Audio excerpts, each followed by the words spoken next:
Hey guys, how's it going? Hope you're doing well. My name is Crown, and today I'm going to read you some very interesting stories that I hope that you're gonna love. And now, without further ado, let's go!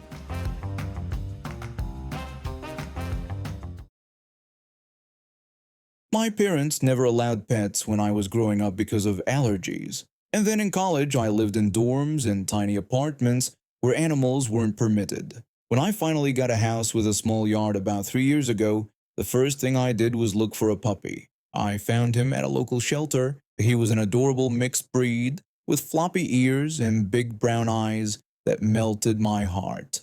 The shelter staff told me he was around 8 weeks old and would probably grow to be medium-sized. I took him home that same day and spent the next week bonding with him, reading every dog training article I could find online and watching videos about puppy care. Everyone told me that training was crucial, especially early on. My neighbor, who had 3 perfectly behaved dogs, said I absolutely had to enroll in puppy classes right away. She gave me a flyer for puppy kindergarten obedience classes that started in 2 weeks at a community center nearby. The price seemed reasonable, and the description promised to teach basic commands and socialization skills. I signed us up immediately. The first class was on a Tuesday evening. I showed up early, excited and a little nervous. My puppy was pulling on his leash, so curious about everything. There were about 8 other people there with their puppies, all of us chatting and letting our dogs sniff each other before class started. Then the teacher arrived. She was a tall woman, probably in her 50s, with her hair pulled back so tight it looked painful. She had a fanny pack around her waist and carried a clipboard. The moment she walked in, the whole energy of the room changed. She didn't smile or introduce herself warmly. Instead, she just started barking orders at us. She told everyone to line up in a straight line with our dogs sitting beside us, and she wanted it done immediately. We scrambled to comply. My puppy didn't want to sit. He wanted to play with the golden retriever puppy next to him. I tried to gently guide him into position. The teacher snapped at me that I was doing it all wrong. She said I needed to be firm and that dogs needed to know who was in charge. Her voice was so loud and nasal that it cut through the room like a siren. She went down the line, finding fault with everyone. One woman was holding her leash too loosely. Another guy was standing in the wrong position. Someone else had the wrong type of collar. For a full hour, she barely taught us anything useful. She just criticized our posture, our tone of voice, the way we looked at our dogs, everything. By the end of that first class, I felt awful. We all did. Everyone left looking defeated, and I heard one woman actually crying in the parking lot. I went home wondering if maybe I really was incompetent and shouldn't have gotten a dog at all. But my puppy was so happy to see my house again, wagging his tail and licking my face, that I decided to give it another shot. The teacher had given us homework and instructions for the second class. We were supposed to keep our puppies a little hungry before class and bring their favorite treats for training motivation. She'd explained that positive reinforcement worked best when dogs were food motivated. I prepared carefully for the second class. I brought these little chicken treats that my puppy absolutely loved at home. He'd do anything for them. I also made sure he didn't eat too close to class time so he'd be hungry. But when we got there, everything went sideways. My puppy was so thrilled to be around all the other puppies again that food was the last thing on his mind. He just wanted to play and sniff and bounce around. When the teachers started having us practice the sit command with treats, my puppy completely ignored the chicken bits I was offering him. He kept trying to wrestle with the puppy next to him instead. I could feel her eyes on us. My stomach tightened. The teacher called out to me and pointed out that my dog wasn't responding at all. She demanded to know what treats I had brought. I told her they were chicken treats and that he loved them at home. She said loudly that I had obviously brought the wrong treats. She asked me if I could even follow simple instructions. She went on about how this was basic stuff and how my dog should be focused on me, not distracted by everything else. She said I was failing at the most fundamental level of dog ownership. She went on like this for what felt like forever, her voice getting louder and more condescending. Other people were looking at me with sympathy, but also some relief that they weren't the target. My face was burning with embarrassment. Finally, she stopped talking and reached into her fanny pack. She announced that all dogs loved these treats. She said they were premium training treats and told me to watch and learn. She pulled out a treat and held it in front of my puppy with this smug expression on her face. She was clearly expecting him to gobble it up immediately and prove her point about me being incompetent.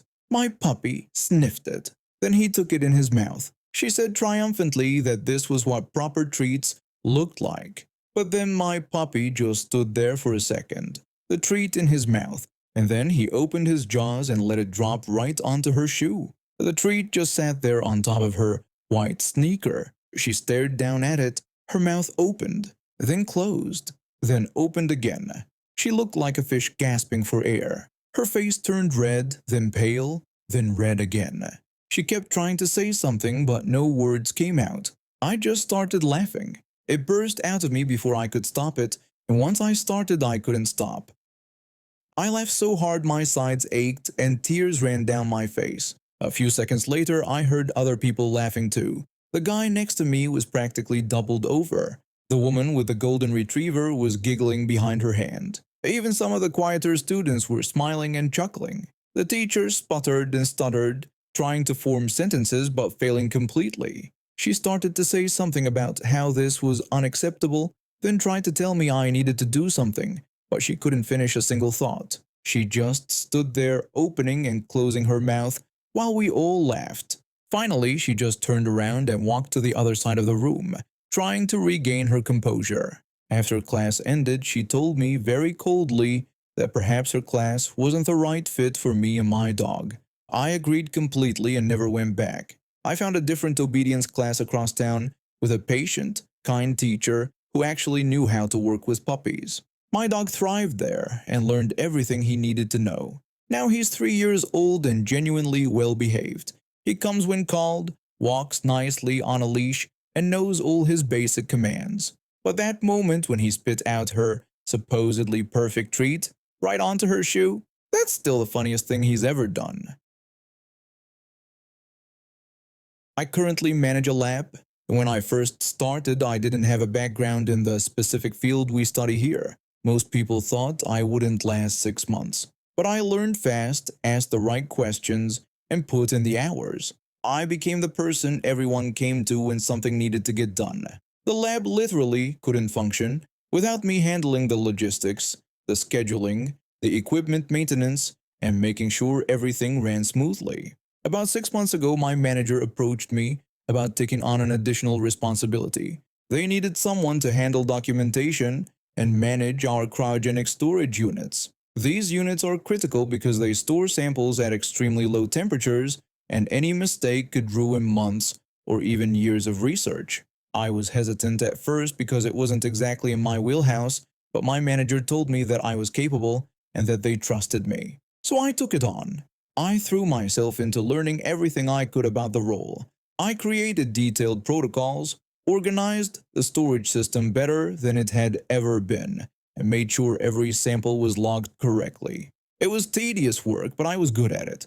The scientists could focus on their research while I made sure their precious samples were safe and accounted for. Everything was going fine until about 2 weeks ago. One of the scientists, who I'll call Karen because that's exactly the energy she gave off, came storming into my office. She didn't knock. She just barged in and immediately started yelling about how her experiment was completely ruined. She wanted to know if I understood how many months of work I had just destroyed. I asked her what she was talking about and what had happened. She explained angrily that someone had taken samples from the wrong drawer in the cryogenic unit, and now her samples were contaminated. She called the situation unacceptable. I told her I hadn't touched her samples and that I hadn't had any reason to access that unit in the past week. She fired back that I was in charge of it, so it was my responsibility regardless. She didn't give me a chance to defend myself or even investigate what actually happened. She just turned around and left, presumably to go complain to our manager. I immediately checked the logs and the security footage. I hadn't been near that unit. In fact, it was another researcher who had accessed it during off hours. But apparently nobody cared about the truth. Last Friday started like any other day. I came in early, made my coffee, and started going through my emails. Around 10 in the morning, I noticed that there was a team meeting scheduled that I wasn't invited to. That was strange. I checked 3 times to make sure I hadn't missed the invitation. Nothing. I tried not to overthink it. Maybe it was about something that didn't concern me, but I couldn't shake the weird feeling in my gut. The meeting lasted about an hour. When everyone came back, nobody would make eye contact with me. Finally, one of my friends on the team came to my desk. He looked uncomfortable and asked if we could talk for a minute. I told him sure and asked what was up. He said he thought I should know what was discussed in the meeting because he didn't think it was right that they didn't include me. I told him he was making me nervous. He then explained that they had announced I was being removed from the documentation and cryogenic storage role. They said it was being reassigned to someone more knowledgeable about the subject matter. I felt like I'd been punched in the stomach. Not only was I being removed from a role I'd been doing well, but my manager had announced it to the entire team before even talking to me. It was humiliating. Everyone now thought I was incompetent, that I'd messed up so badly I needed to be replaced. And I knew exactly why this was happening. Karen had complained, blamed me for her mistake, and instead of investigating or even asking for my side of the story, my manager just threw me under the bus. My friend apologized and said the whole thing was messed up. I thanked him for telling me. I spent the rest of the day in a daze. I kept expecting my manager to call me in, to at least have the decency to tell me directly. But nothing. Radio silence. It was like I didn't even matter enough to warrant a conversation. Around 4:30 in the afternoon, I got a message on our internal chat system. It was from the person who was apparently taking over my role, someone who had been hired just 3 weeks ago and had zero training in cryogenic storage management. The message said they needed me to process some samples for cryogenic storage and that Karen needed them stored today.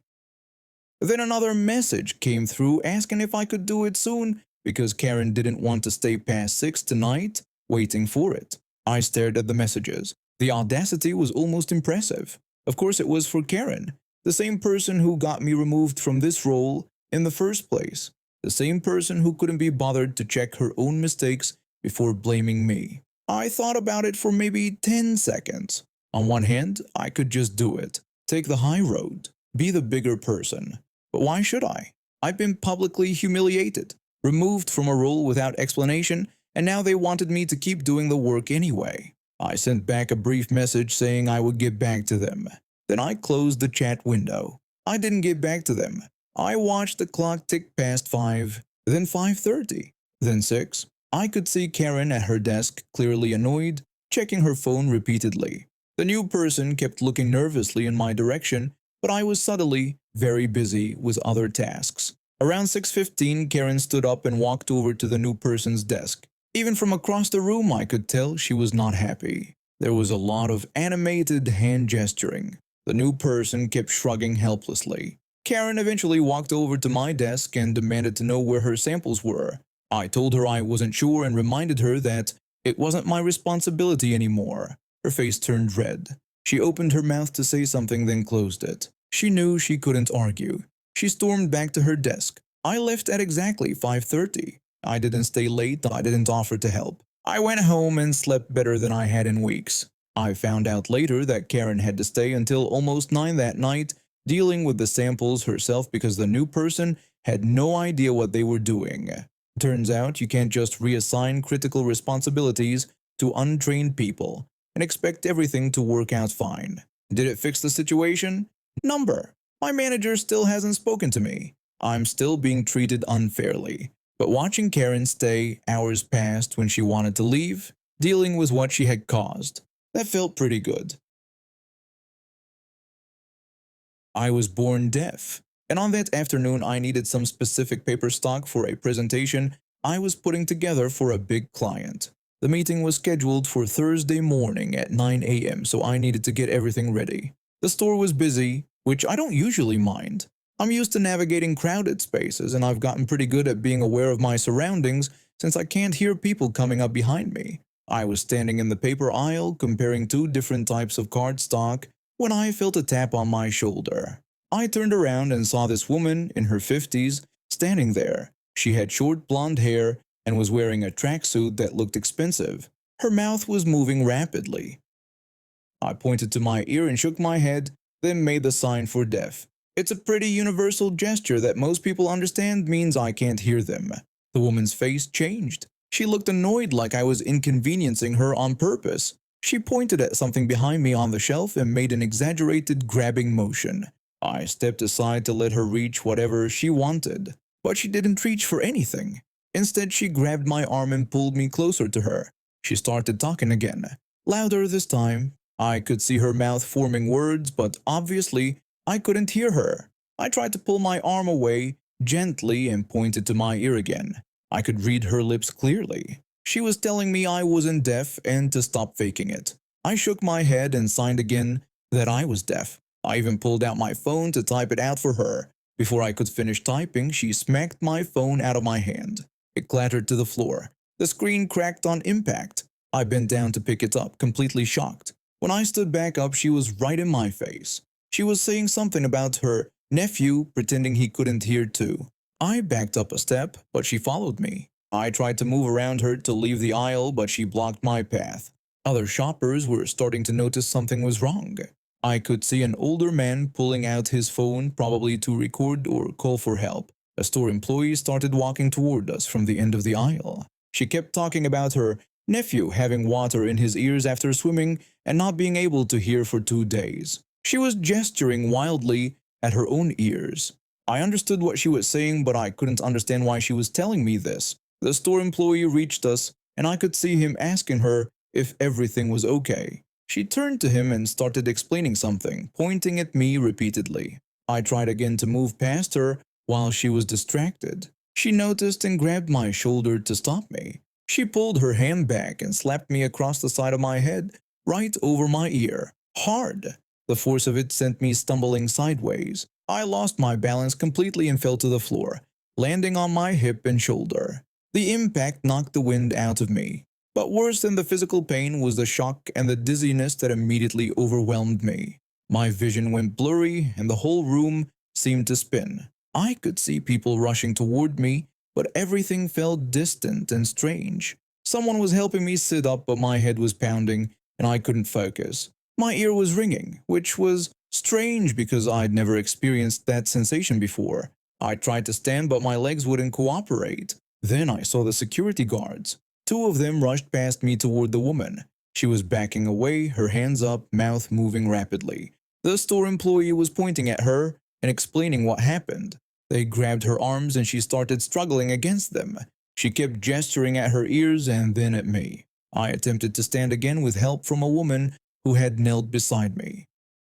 I got about halfway up before another wave of dizziness hit me. My stomach turned and I thought I might throw up. My knees buckled and I collapsed back to the floor. The woman helping me looked alarmed. She was talking to someone else, probably calling for more help. I could see my cracked phone lying a few feet away where it had fallen. Everything after that happened in fragments. I remember lying on the floor with someone's jacket under my head. I remember seeing police officers arrive and talk to the security guards who were holding the woman. She was still arguing with them, still gesturing at her ears. One of the officers was writing things down in a notebook. Another was talking to the witnesses who had seen what happened.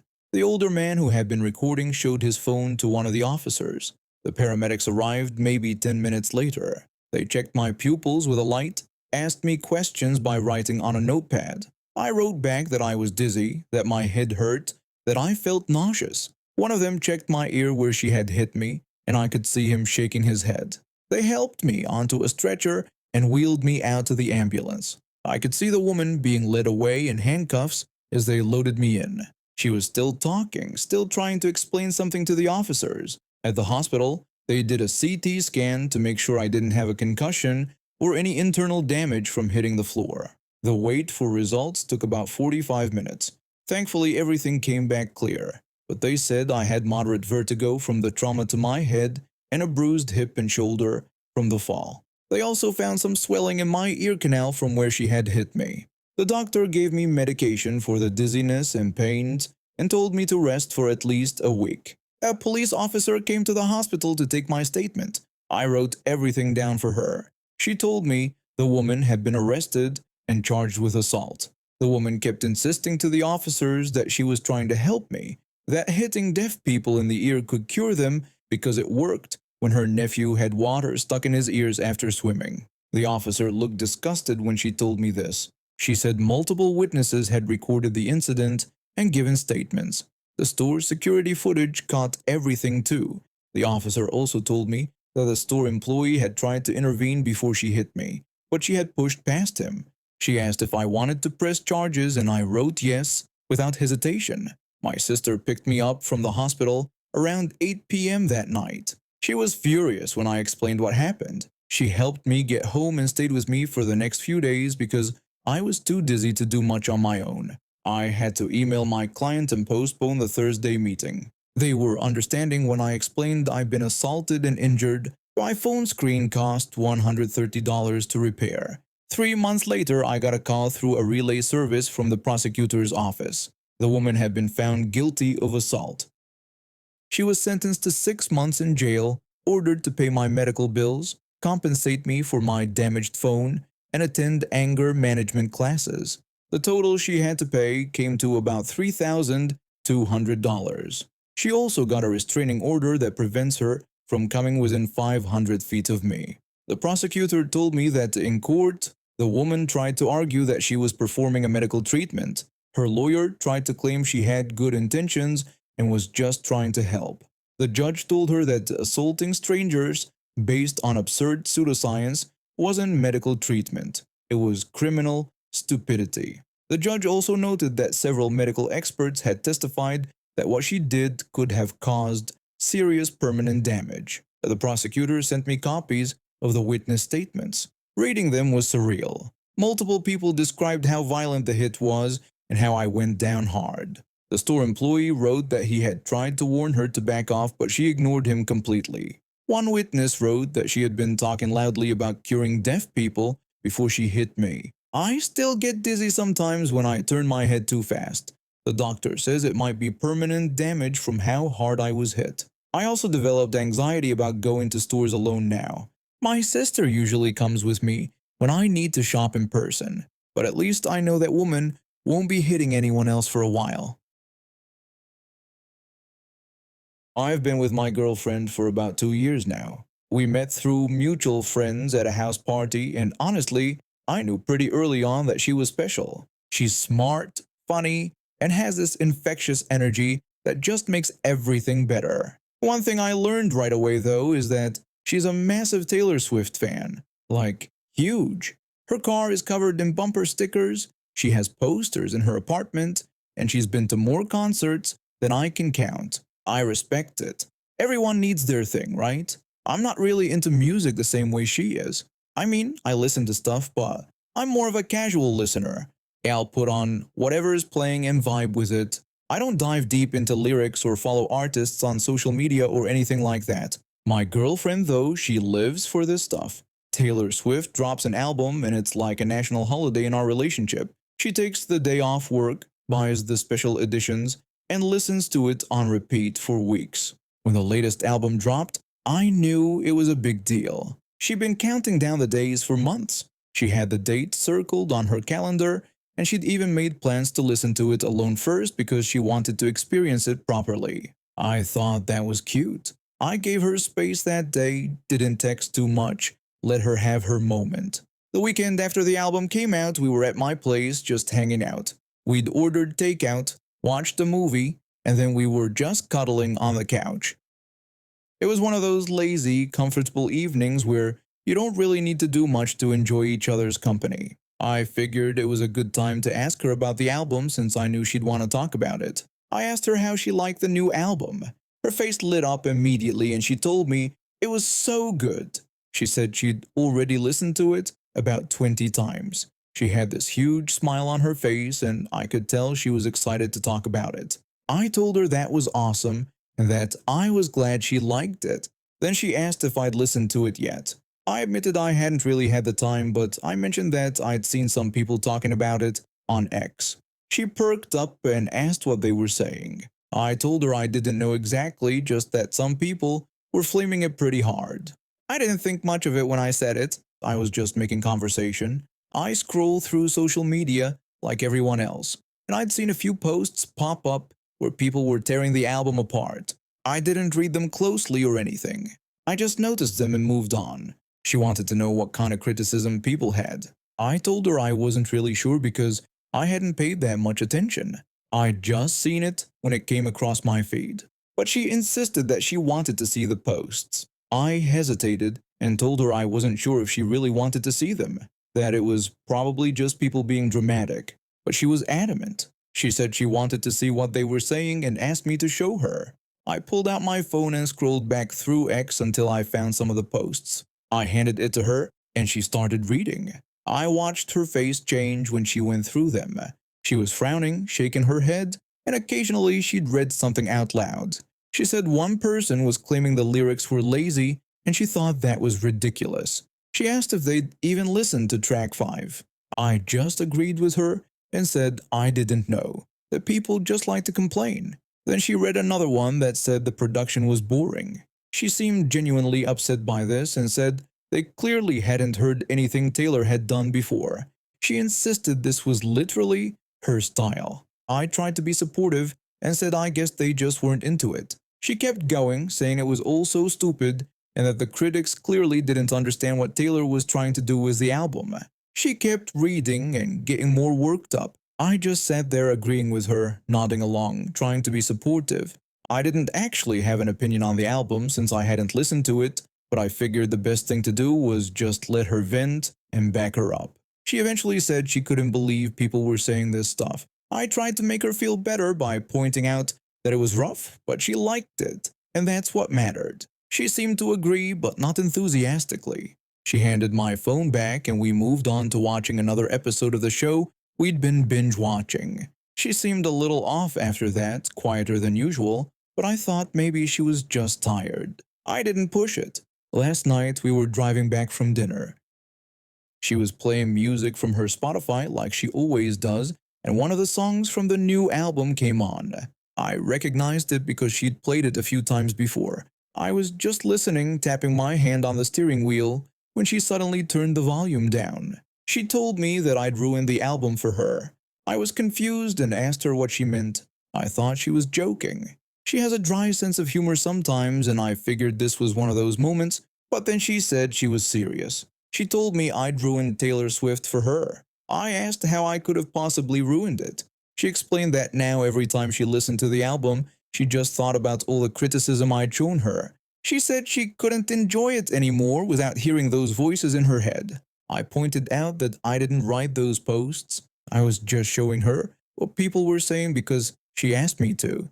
But she said that didn't matter. She told me she didn't need to see them in the first place, that she was perfectly happy before that. I reminded her that she literally insisted I show her the posts. I told her I'd tried to warn her it was just people complaining, but she'd wanted to see them anyway.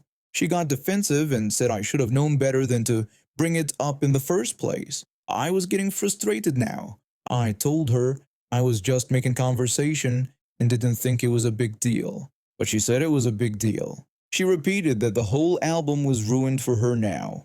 I didn't know what to say. I felt like I was being blamed for something that wasn't my fault. She's the one who wanted to see the posts. I even warned her that it was probably just people being dramatic. But now apparently I'm the bad guy. We drove the rest of the way in silence. When I dropped her off, she just got out of the car without saying goodbye. I texted her later asking if we could talk, but she left me on read. I don't get it. I was just trying to have a conversation about something she cares about. I didn't force her to read those posts. She asked to see them, and now I'm being blamed for ruining her favorite artist. It feels completely unfair. I'm sitting here wondering if I'm supposed to apologize for something I didn't even do wrong. The whole situation is insane. She demanded to see the criticism.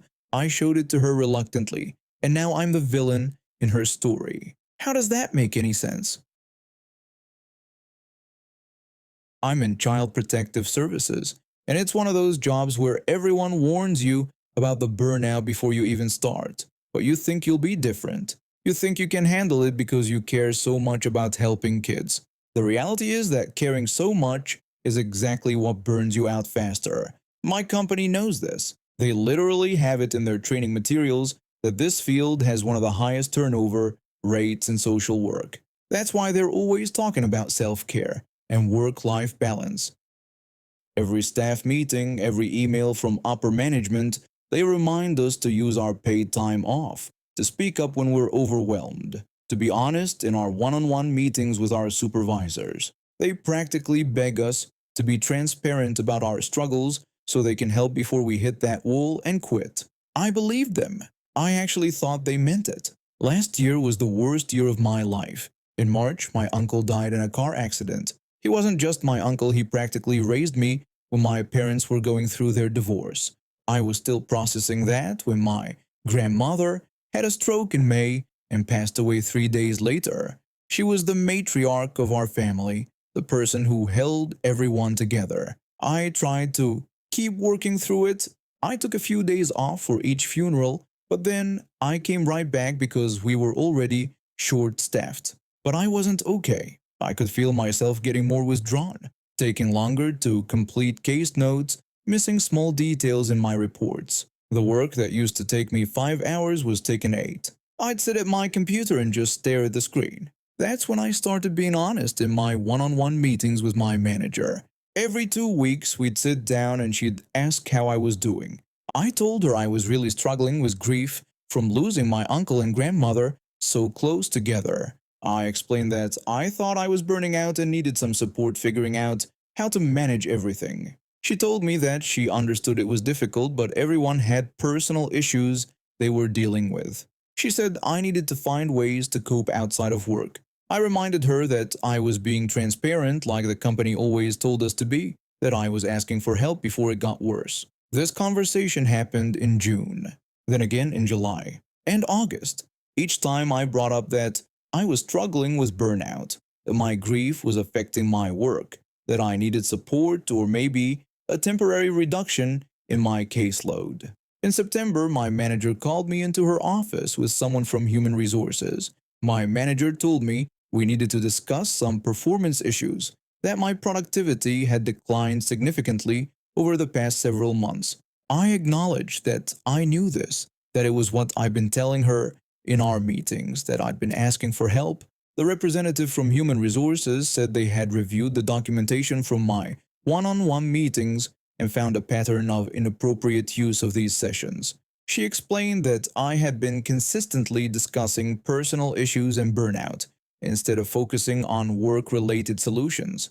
They slid a written warning across the desk. I read through it, feeling my stomach drop with each sentence. They had documented every single meeting where I mentioned burnout or grief every time I had asked for support.